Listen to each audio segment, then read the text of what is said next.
कि ऐसे कीट जो अंगूर में पहले आते ही नहीं थे और अब अंगूर के अंदर में आने शुरू हो गए हैं और अंगूर के अंदर में नुकसान पहुंचा रहे हैं। फ्ली बीटल आराम से 1 से 2 टन का नुकसान कर सकता है, जो कि काफी बड़ा नुकसान है। जानकारी की कमी से कभी नुकसान नहीं होना चाहिए, हमारा ये ध्यान हम रखने की कोशिश करते हैं।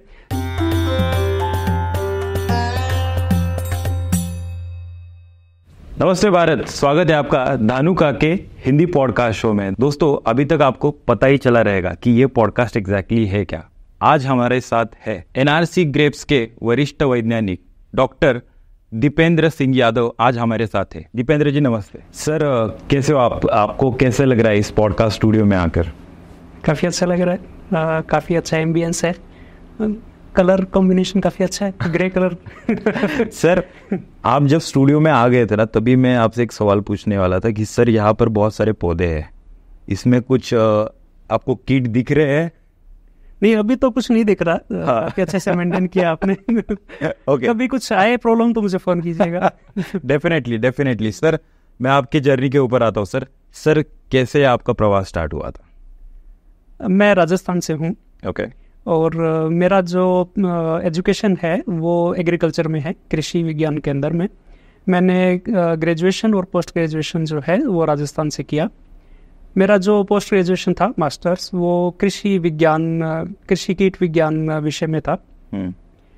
उसके बाद में मैंने पीएचडी के लिए दिल्ली में हमारा जो आईसीएआर है, उनका एक इंस्टीट्यूट है, भारतीय कृषि अनुसंधान संस्थान, उससे मैंने पीएचडी किया। पीएचडी में मैंने सिमुलेशन मॉडलिंग पे काम किया।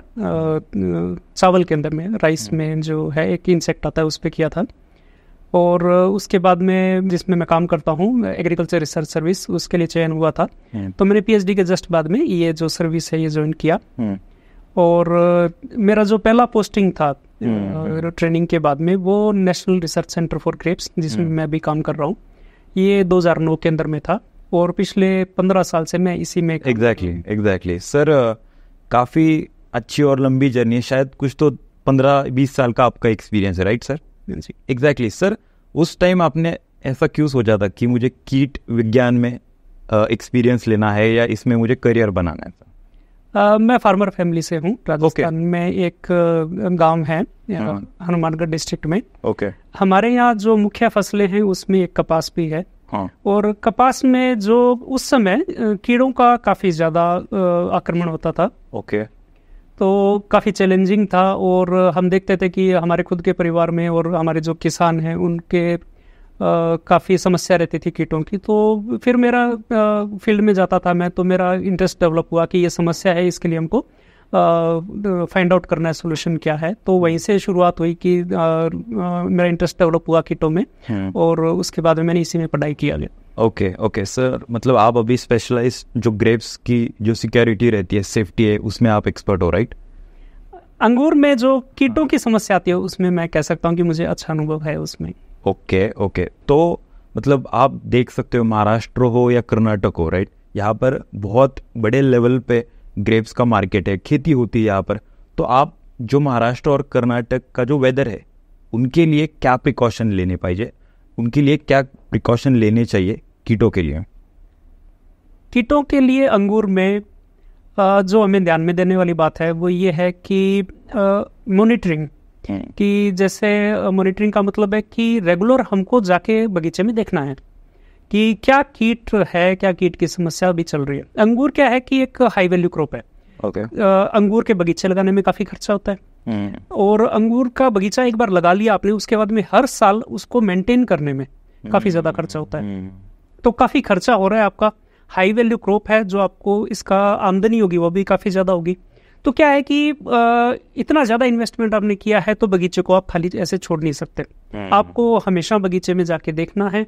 और ये सबसे इम्पोर्टेंट चीज़ है कीट नियंत्रण के मामले में अंगूर के अंदर में, कि अगर आपने ढंग से बगीचे के अंदर में मॉनिटरिंग की है, देख रेख की है बगीचे के अंदर में, आप जा रहे हैं रोज या हफ्ते भर के अंदर में पूरे बगीचे को देख रहे हैं, आपके लिए काफ़ी आसान हो जाता है कि आपको पता चल जाएगा कि कौन सा कीट पहले आ रहा है, और टाइम से आपको पता चल जाएगा और टाइम से ही आप उसके लिए जो मैनेजमेंट है वो कर सकते हैं। एग्जैक्टली सर, हमारे प्रेक्षकों को आप बता सकते हैं कि कीट के प्रकार कौन से होते हैं और उस कीट के प्रकार से हमें कौन सी सिक्योरिटी हो या सेफ्टी हमें फॉलो करनी चाहिए? मैं अंगूर के बारे में बात करूंगा। अंगूर में क्या है कि अगर हम देखें कीटों के बारे में, कई तरह के होते हैं। अगर हम कैटेगराइज करें तो हम इस तरीके से कर सकते हैं कि प्रमुख कीट जो कि रेगुलर हर साल आते हैं नॉर्मली, कि एक इस तरीके के हैं। फिर ऐसे कीट हैं जो कि हर साल नहीं आते, किसी साल में ज़्यादा उनका प्रादुर्भाव हो जाता है, किसी साल में कम होता है मौसम के हिसाब से। और तीसरा इस तरीके का कैटेगरी हम बना सकते हैं कि ऐसे कीट जो अंगूर में पहले आते ही नहीं थे और अब अंगूर के अंदर में आने शुरू हो गए हैं और अंगूर के अंदर में नुकसान पहुंचा रहे हैं। तो अगर हम पहली कैटेगरी देखें, पहला अगर हम देखें कि प्रमुख कीट क्या क्या हैं जो कि हर साल हमारे बगीचों में नुकसान करते हैं, उसमें अगर हम चरण वाइज जाए कि शुरू की अवस्था में कौन से होते हैं, बाद में कौन से होते हैं, तो जैसे ही आपने क्या किया कि बाकी फसलों में क्या होता है कि फसल कैसे शुरू होती है, आपने बीज लगाया, फसल तैयार हुई, ठीक है, धीरे धीरे छोटा पौधा है, फिर बड़ा होगा, फिर फूल आएंगे और उसके ऊपर में बीज आएंगे।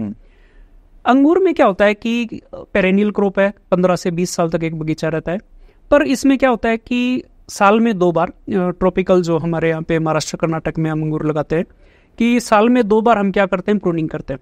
ओके। एक अप्रैल महीने के आसपास और एक अक्टूबर महीने के आसपास। तो अक्टूबर महीने के आसपास में जब हम प्रूनिंग करते हैं, तो प्रूनिंग का मतलब उसको काटते हैं हम, अंगूर की जो डालियां होती है उसको काटते हैं, तो वो क्या होता है कि हम उसको शुरुआत मानते हैं कि सीजन की शुरुआत होगी उसमें। तो क्या है कि सीजन की शुरुआत में क्या होता है कि जैसे आप काटेंगे उसको, तो नई जो कलिकाएं हैं उनसे नई फूट निकलेगी। ओके। उस नई फूट के ऊपर में सबसे पहले फ्ली बीटल आता है, जिसको महाराष्ट्र में उड़दिया के नाम से जाना जाता है। ये फ्ली बीटल क्या करेगा, नई फूट जो निकल रही है उसको खा जाएगा। ओके।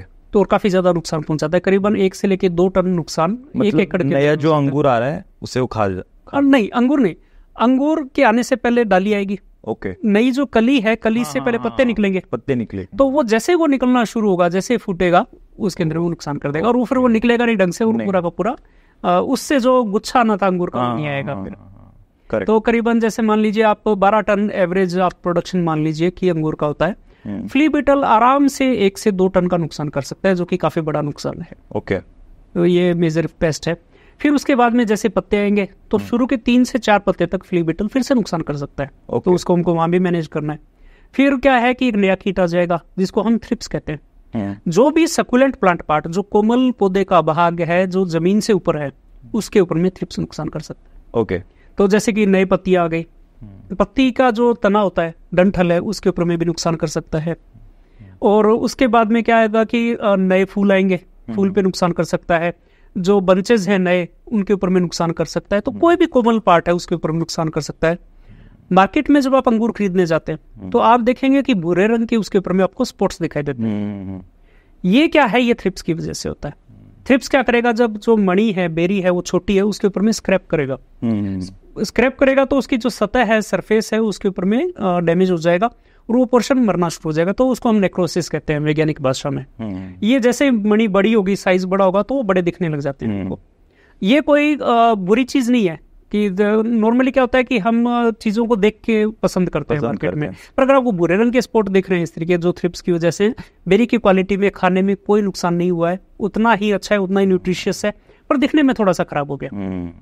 तो आप मतलब खरीदते टाइम डिसीजन ले सकते हैं कि अंगूर खराब नहीं है, पर उसके ऊपर में थोड़ा सा दाग लग गया सरफेस पे, वो आप ऐसे खुरच के निकालेंगे वैसे भी निकल जाएगा, तो कोई नुकसान नहीं है उसमें। एग्जैक्टली सकते हैं। सर, आप इस सब चीज़ों पे आपको टेक्निकली बहुत नॉलेज है, बट एक जो कॉमन लोगों के मन में एक सवाल रहता है ना कि एक एग्जांपल, मैं आज अंगूर खरीदने जा रहा हूँ या लेने जा रहा हूँ, ऐसे रास्ते में मैं जा रहा हूँ, ड्राइव कर रहा हूँ, मुझे कहा तो अंगूर वाला दिख गया, तो मैं पहले जाता हूँ ना, मैं एक पहले अंगूर उठाता हूँ और खा लेता हूँ, फिर देखता हूँ वो स्वीट है या नहीं है। तो एग्जैक्टली आप जब अंगूर खरीदने जाते हो या आप आपके फैमिली के लिए अंगूर खरीदते हो, तब आप क्या देखते हो उसमें, आपके एक्सपीरियंस में? जैसे मैं अंगूर खरीदने जाता हूँ तो सबसे पहले मैं ये देखता हूँ कि जैसे मेरा क्या है कि मुझे कुछ वैरायटीज है वो काफी अच्छी लगती है, तो उस वैरायटी का अंगूर है तो मैं उसे खरीदता हूँ। ओके। जैसे कि पर्सनल चॉइस में बताऊँ कि मुझे फ्लेम सीडलेस वैरायटी बहुत अच्छी लगती है। ओके।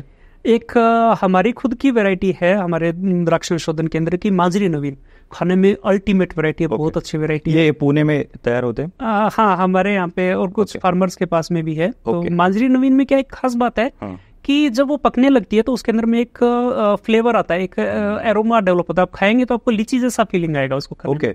और खाने में बहुत अच्छी वैरायटी है। तो मेरा पर्सनल फेवरेट है वो वैरायटी जो है रेड ग्लोब, मुझे बहुत अच्छी लगती है। तो जब मैं खरीदने जाता हूँ मैं देखता हूँ कि मेरे फेवरेट वैरायटीज वहाँ हैं क्या, तो उनको मैं परचेज करता हूँ। फिर क्या होता है कि खरीदते टाइम और क्या देखेंगे, मीठा होना चाहिए। एग्जैक्टली एक मेरी आप खा के दे सकते हैं। और चौथी बात ये है कि कितनी बार्गेनिंग हम कर सकते हैं उसके बारे में, ये भी चीजें बहुत होती है। बार्गेनिंग मैं नहीं करता। ओके गुड, क्योंकि हाँ फार्मर से काफी मेहनत से एग्जैक्टली और करना भी नहीं चाहिए। एग्जैक्टली सर, मैं आगे के पॉइंट पर आता हूँ कि यूजुअली क्या होता है ना इंडिया मार्केट में कि कोई फ्रूट साइज में अगर बड़ा दिख गया ना तो बहुत सारे ऐसे थॉट्स आते हैं कि इसके ऊपर कुछ केमिकल ट्रीटमेंट की है, ऐसे लोगों को लगता है। करेक्ट? तो इसमें सच में कुछ केमिकल ट्रीटमेंट की रहती और ये ह्यूमन बॉडी के लिए हार्मफुल है कुछ? आपने पूछा प्रश्न की बड़े साइज के जो Exactly. आप अंगूर के बारे में right. क्या होता है कि अंगूर का साइज जो है खासतौर पे बेरी का जो साइज है वो कई फैक्टर्स उन पे डिपेंड करता है। कि क्या होता है कि अंगूर की जो मणि होती है उसको बड़ा होने के लिए दो चीज चाहिए। एक चीज चाहिए कि जगह, उसको जगह मिलनी चाहिए बड़ा होने के लिए। ओके ठीक है। दूसरी चीज चाहिए, एक हार्मोन होता है जिसको हम कहते हैं जिब्रेलिक एसिड। ओके। तो जिब्रेलिक एसिड क्या होता है कि जितने भी सीडेड ग्रेप्स होते हैं, ज्यादातर सीडेड ग्रेप्स जो हम खाने के लिए काम में लेते हैं, उनके अंदर में जिब्रेलिक एसिड वहां पे बनता है। तो क्या होता है कि आप देखेंगे कि जैसे रेड ग्लोब वैरायटी है, सीडेड वैरायटी है, उसका सीड क्या सॉफ्ट है, हम खा सकते हैं उसको आसानी से। तो उसकी वजह से जिब्रेलिक एसिड का प्रोडक्शन होता है और साइज बढ़ जाता है। तो आपको रेड ग्लोब बड़े साइज का दिखाई देगा। ओके। अब हम क्या करते हैं कि हमारी प्रेफरेंस होती है कि हम सीडलेस ग्रेप्स खाते हैं जिसके अंदर में बीज नहीं होता। जैसे कि थॉमसन सीडलेस है, काफी पॉपुलर वैरायटी है। तो इसमें क्या होता है कि जिब्रेलिक एसिड आर्टिफिशियली दिया जाता है। तो जो मतलब इसके सीड नहीं है तो जिब्रेलिक एसिड का प्रोडक्शन नहीं होता। अब क्या है कि आपने जिब्रेलिक एसिड आर्टिफिशियली दे दिया, उसके ऊपर में नेचुरल कंपाउंड है जो कि प्लांट के अंदर में ऑलरेडी प्रेजेंट होता है, आपने इस वैरायटी को दे दिया। जिब्रेलिक एसिड देंगे आप तो बेरी का जो साइज है वो बढ़ने लग जाएगा, पर उसको बढ़ने के लिए जगह चाहिए। तो फिर क्या करते हैं हम कि कैंची लेके बीच में जो मणि ज्यादा होती है उनको निकाल देते हैं और कम मणि रखते हैं, जिससे क्या होता है कि उस मणि को बढ़ने के लिए जगह मिल जाए। ओके। तो ये दो फैक्टर होते हैं जो कि डिटरमाइन करते हैं कि अंगूर का साइज कितना होगा। तो खाने में कोई प्रॉब्लम नहीं है। जिब्रेलिक एसिड नेचुरल कंपाउंड है जो कि पौधे में पहले से प्रेजेंट है। और जो सीडलेस वैरायटीज है उनमें भी थोड़ी बहुत मात्रा में प्रेजेंट होता है, पर वो थोड़ा कम होता है, उनका साइज बड़ा नहीं होता। जैसे कंज्यूमर प्रेफरेंस होती है कि आप देखते हैं कि बड़े साइज का अंगूर आपको अट्रैक्टिव लगता है देखने में, यूनिफॉर्म साइज का अट्रैक्टिव लगता है आपको, तो आप उसको खरीदते हैं। जैसे कि यूरोप में आप एक्सपोर्ट करते हैं तो उनकी डिमांड होती है कोई उनको मिनिमम एक साइज चाहिए कि 16 mm 18 mm साइज चाहिए उनको, तो उतना साइज बनाने के लिए उनका हार्मोन्स का प्रयोग करना होता है उनको। एग्जैक्टली सर मतलब मुझे आज तक इतना पता था कि मार्केट में जाओ अंगूर लाओ और खाओ, बस इतना ही पता था। और इतना थोड़ा बहुत कुछ पता था जैसे हमारा डिस्कशन हुआ, और आपने बहुत प्रोडक्टिव इन्फॉर्मेशन मुझे बताई है और धानुका के पॉडकास्ट शो में ये आप सब चीज़ें आपने बताई है।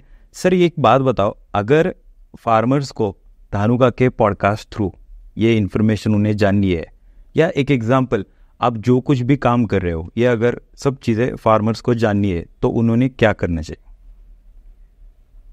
एनआरसी ग्रेप्स का फार्मर्स के साथ में रीच काफ़ी अच्छा है।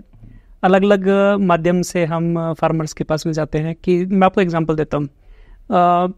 जैसे 15 साल पहले मैंने ज्वाइन किया तो जो प्रमुख माध्यम होता था ग्रेप ग्रोवर्स के पास पहुंचने का, हमारा टेक्नोलॉजी उन तक पहुंचाने का, वो ये होता था कि जैसे महाराष्ट्र राज्य द्राक्ष बागायतदार संघ है उसके साथ एसोसिएशन में हम चर्चा सत्र करते थे कि अंगूर के मुख्य जो विभाग हैं उसके अंदर में, और साल में 2 बार करते थे हम। तो उसमें क्या होता है कि 5-6 विषय के जो हमारे एनआरसी ग्रेप्स के एक्सपर्ट हैं, वैज्ञानिक हैं, वो क्या करते हैं उन चर्चा सत्र में जाते थे, फार्मर्स के साथ में इंटरेक्ट करते थे, उनको बताते थे कि अगले 6 महीने के अंदर में जो सीजन है उसके अंदर में क्या समस्या आ सकती है और उसको कंट्रोल कैसे करना है, जो भी प्रॉब्लम्स हैं उसको क्या चैलेंजेस हैं, बेस्ट पैकेज ऑफ प्रैक्टिसेस क्या हैं जो आपको फॉलो करना है, तो वो जानकारी हम उसमें देते थे। इसमें क्या है कि आज से 15 साल पहले, जो आज भी कंटिन्यू है, हम आज भी कर रहे हैं ये। फिर साथ ही साथ में प्राइवेट कंपनीज जो स्टेक होल्डर्स हैं उनके साथ हमारा एसोसिएशन होता था कि उनके थ्रू हम पब्लिक प्राइवेट जो पार्टनरशिप मोड है उसके अंदर में अलग अलग ग्रोवर्स तक पहुंचते थे। फिर जो राज्य सरकारें हैं जैसे कर्नाटक, महाराष्ट्र है, उनके साथ भी हम एक्सटेंशन प्रोग्राम्स करते थे। उनके साथ में केवीकेज हैं, आत्मा है, उनके साथ में भी हम करते थे जो प्रोग्राम्स है। तो अलग अलग माध्यम से फिजिकली हम अलग अलग जगह पे पहुंचते थे और फार्मर्स को गाइड करते थे। फिर क्या हुआ कि अब लिमिटेड नंबर ऑफ साइंटिस्ट का इतने ज़्यादा फार्मर्स तक के पास में पहुंचना पॉसिबल नहीं है, ये हमने रियलाइज़ किया। और अभी क्या है कि भारत ने डिजिटाइजेशन में काफ़ी प्रोग्रेस कर लिया है। हर जगह पे, रिमोट लोकेशन पे भी आप जाएंगे तो आपको 4G 5G कनेक्शन मिल जाएगा। मोबाइल पेनिट्रेशन काफ़ी अच्छा है, लोगों के पास मोबाइल फोन्स हैं, स्मार्टफोन्स हैं। तो हमने सोचा कि इस टेक्नोलॉजी को यूज़ किया जाए। तो हम सोशल मीडिया जो हैं, चैनल्स हैं जैसे कि यूट्यूब, फेसबुक, इंस्टाग्राम है, इनके माध्यम से किसानों तक पहुंचने की कोशिश कर रहे हैं। जब भी कोई समस्या आती है कि मान लीजिए कि अंगूर के अंदर में एक कीट की समस्या आ गई, एक रीजन के अंदर में कहीं कोई पर्टिकुलर समस्या है जो ज्वलंत मुद्दा है उस टाइम में, तो उसमें क्या करते हैं, immediately with in a day और टू हम क्या करते हैं कि वीडियो बनाते हैं कि यह समस्या इस विभाग के अंदर है, इस विभाग में भी हो सकती है। जहाँ पे समस्या है वो इस तरीके से कंट्रोल कर सकते हैं उसको। आपके विभाग में समस्या नहीं आए उसके लिए आप क्या कर सकते हैं। तो ये पूरा कंप्रेहेंसिव जानकारी हम जो हमारे वीडियोस हैं उनके माध्यम से किसानों तक पहुंचाते हैं। साथ ही साथ क्या करते हैं कि जो रीजनल न्यूज़पेपर्स हैं उनके अंदर में भी हम आर्टिकल टाइम टू टाइम देते हैं कि अगर कोई ज्वलंत मुद्दा है उसके ऊपर में हम आर्टिकल देते हैं, तो जैसे फार्मर्स तक में जानकारी पहुंच जाए। अब क्या है कि जैसे डिजिटल मीडिया है, जैसे कि यूट्यूब चैनल है, फार्मर क्या है कि काफ़ी कन्वीनियंटली देख सकता है अपने हिसाब से कि कभी भी जानकारी ले सकता है। अब क्या है कि मान लीजिए कि हमने चर्चा सत्र में गए फिजिकल कहीं पे, अगले 6 महीने की जानकारी हम 5-6 एक्सपर्ट है एक साथ दे रहे हैं। फार्मर कितना याद रखेगा? करेक्ट। फार्मर ज़्यादा से ज़्यादा कितना याद रख सकता है कि मान लीजिए कि अगले 7 दिन उसको क्या करना है, तो उसकी जानकारी उसको चाहिए। तो हमारी जो वेबसाइट है एनआरसी ग्रेप्स की, उसमें पिछले 15 साल से मैं देख रहा हूँ कंटिन्यूस कि हर हफ्ते अंगूर के जो प्रमुख रीजन है पूरे भारत के अंदर में, वहां पे क्या मौसम रहने वाला है अगले एक हफ्ते के अंदर में, मौसम की भविष्यवाणी, उसका समराइज्ड फॉर्म, ताकि किसान आसानी से समझ सके। फिर अलग अलग विषय के अंदर में क्या क्या चैलेंजेस हैं, क्या क्या बेस्ट प्रैक्टिसेस है जो करनी है, उसकी एक हफ्ते की जानकारी उसमें दी जाती है। ये अलग अलग भाषाओं में दी जाती है। ये हम देते हैं अंग्रेजी में, हिंदी में, मराठी के अंदर में।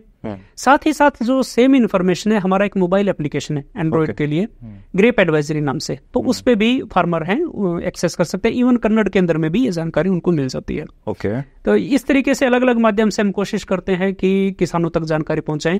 जानकारी की कमी से कभी नुकसान नहीं होना चाहिए, हमारा ये ध्यान हम रखने की कोशिश करते हैं। साथ ही साथ हम क्या है, पर्सनली भी फार्मर्स के साथ कांटेक्ट में है, व्हाट्सएप के साथ में, और बाकी मैसेजिंग जो माध्यम है उनसे। आपका कोई हेल्पलाइन नंबर है? एक किसान कॉल सेंटर है, पर हमारे पास उसके कॉल नहीं आते, क्योंकि हम डायरेक्टली फार्मर्स के साथ कनेक्टेड हैं, तो वो हमें सीधा ही फोन कर लेते हैं। करेक्ट। सर, अभी 2024 में कीट विज्ञान में नए कौन से चैलेंज है, एग्जैक्टली नए कौन से कीट आ रहे हैं? आपको ऐसा लग रहा है कि इन फ्यूचर इन सब चीजों को हमें फेस करना पड़ेगा? काफी अच्छा प्रश्न पूछा आपने। अंगूर के अंदर में क्या है कि नए कीटों का आक्रमण हमको देखने को मिला है। जैसे कि एक कीट है जो कि इंडोनेशिया से कुछ साल पहले भारत में आया था, जिसको हम कहते हैं थ्रिप्स पार्विस्पाइनस, काले रंग का थ्रिप्स, जो ब्लैक थ्रिप्स नाम से फेमस है।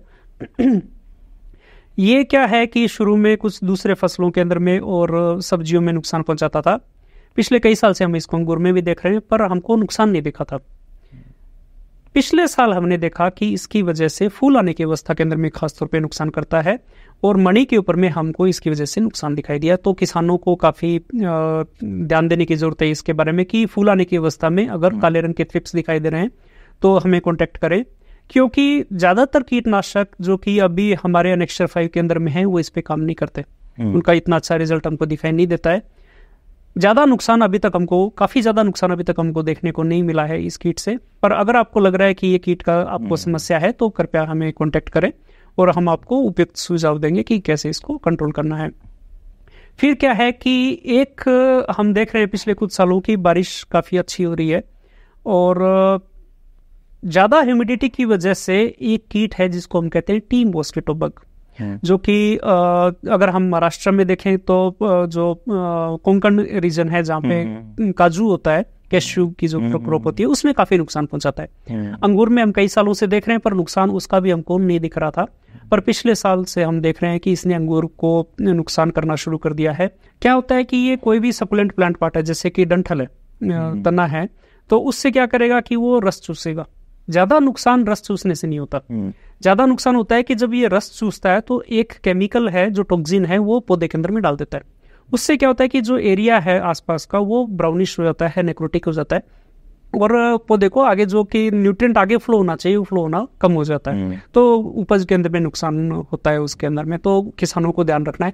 मच्छर जैसा आपको अगर अक्टूबर नवंबर के महीने में घूमता हुआ दिखाई दे बगीचे के अंदर में, तो वह टी मॉस्किटो बग हो सकता है। कंट्रोल करना इसको काफी आसान है, कोई भी सिस्टेमिक इंसेक्टिसाइड हमारे अनेक्सर 5 से इसको यूज कर सकते हैं कंट्रोल करने के लिए। फिर क्या है कि कई सारे स्टेम बोरर्स हैं जो कि अंगूर के अंदर में नुकसान पहुंचाते हैं। ये जो स्टेम बोरर है ये क्या है कि जंगल से आए हैं, ज्यादातर ये जंगल के अंदर में रहते थे। जंगल से क्या हुआ कि जैसे जैसे अंगूर का एरिया बड़ा, आसपास में जंगल है, तो वहां से ही अंगूर के अंदर में माइग्रेट हो गए और अंगूर में उनको सुटेबल होस्ट मिला, मतलब अंगूर उनको सुटेबल होस्ट मिला, तो क्या हुआ कि उसके अंदर में ये फीड करना शुरू कर दिया। जैसे कि सिलोस्टनस केबरेटर में आपको बता रहा था कि 60 साल पहले अंगूर के अंदर में नुकसान करना शुरू किया, वो जंगल से आया था इनिशियली। फिर क्या है कि एक और स्टेम बोरर है स्ट्रोमेशियम बार्बेटम, जो कि क्या होता है कि मरी हुई लकड़ी के ऊपर में नॉर्मली फीड करता है डेड वुड पे। तो अंगूर में क्या होता है कि जैसे कि पौधा पुराना हो गया या सनलाइट की वजह से अगर स्ट्रेस हुआ है या सैलिनिटी की वजह से, ज्यादा नमक जमीन में उसकी वजह से स्ट्रेस हुआ है, तो डेडवुड बनेगा। डेडवुड के अंदर में ही आकर्षित होता है और जब डेडवुड पे फीड करेगा साथ ही साथ में जिंदा जो लकड़ी है उसको भी नुकसान करता है और अंगूर की जो उपज कम हो जाती है। फिर क्या है कि टीक प्लांटेशन के अंदर में एक कीट होता है जिसको ड्रविशिया कदम भी कहते हैं, जो पिछले कई सालों से मतलब कई दशकों से मैं कह सकता हूँ कि टीक के अंदर में नुकसान कर रहा है और कोई इफेक्टिव मैनेजमेंट अभी तक टीक के लिए नहीं है। वो क्या है कि अंगूर के अंदर में आना शुरू हो गया। अब क्या है कि अंगूर में जब वो आ रहा है तो उसकी थोड़ी सी विशेषता अलग है, तो हमने इसका बिहेवियर स्टडी किया।